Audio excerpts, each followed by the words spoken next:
Assalamualaikum warahmatullahi wabarakatuh. Saya perwakilan dari kelompok 1 ingin menjelaskan osilasi dengan menggunakan media ayunan. Ini ayunannya.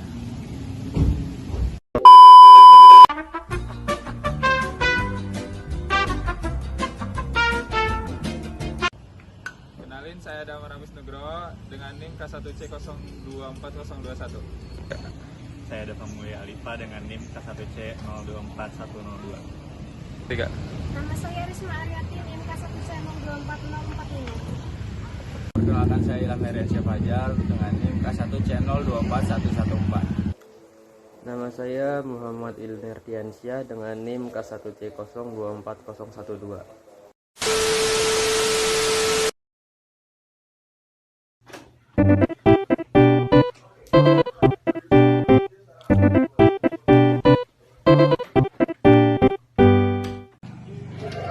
Pengertian osilasi secara umum adalah gerakan bolak-balik benda melewati titik kesetimbangan. Gerakan ini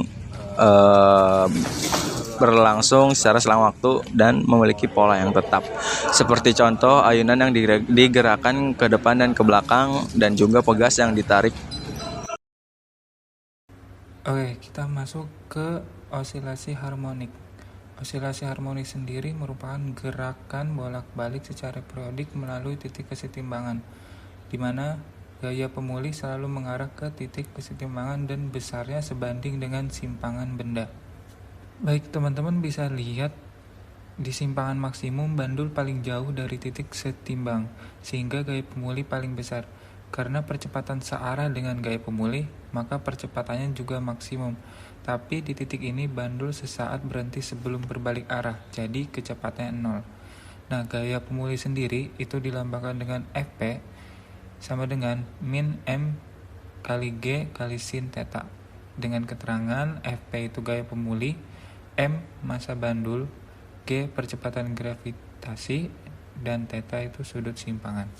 Pada simpangan maksimum juga ketinggian bandul terhadap titik terendah paling jauh. Karena energi potensial bergantung pada posisi atau ketinggian, maka energi potensialnya maksimum. Di titik ini kecepatan 0, jadi energi kinetiknya juga 0. Nah, selanjutnya di titik kesetimbangan simpangannya 0, sehingga gaya pemulih juga 0. Maka percepatannya juga 0. Tetapi karena bandul sedang lewat titik tengah dengan laju paling besar, maka kecepatannya maksimum dan energi kinetiknya juga maksimum. Lalu, karena energi kinetiknya maksimum, energi potensialnya minimum. Selanjutnya ada ciri-ciri harmonik. Intinya gerakan berulang bolak-balik tanpa henti. Lalu gerakan berulang dalam selang waktu tertentu yang disebut periode. Nah, di sini kita bisa mencari periode dengan frekuensi dengan rumus untuk periode itu T besar sama dengan 2pi akar L per G. Lalu frekuensi ada F kecil sama dengan 1/2pi akar G per L. Dengan keterangan T itu periode, F frekuensi, L panjang tali, dan G itu percepatan gravitasi. Nah, terakhir kita masuk contoh aplikasi sehari-hari. Sebenarnya mustahil ada harmonik di kehidupan sehari-hari karena semua benda hampir akan berhenti pada waktunya. Tapi, jika simpangan diperkecil seperti ayunan yang simpangannya diperkecil, mungkin mendekati osilasi harmoni.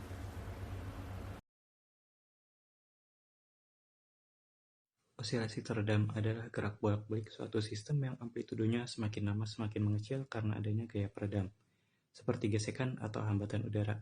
Akibatnya, energi sistem berkurang secara bertahap hingga akhirnya gerakan terhenti.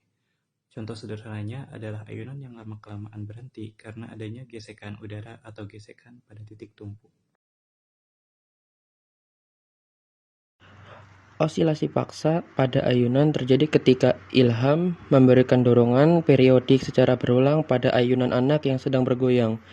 Dorongan ini bertindak sebagai gaya luar periodik yang memaksa ayunan untuk bergetar dengan frekuensi dorongan, bukan hanya frekuensi alami ayunan itu sendiri.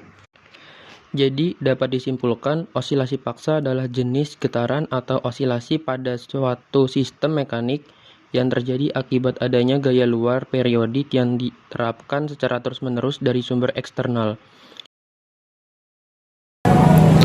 Dari penjelasan sebelumnya, dapat diambil kesimpulan bahwa osilasi adalah gerak bolak-balik di sekitar titik setimbang. Dalam kondisi ideal, kita mengenal osilasi harmonik sebagai amplitudo tetap. Namun, pada kenyataannya, setiap benda yang bergerak pasti akan mengalami hambatan yang kita sebut dengan osilasi teredam.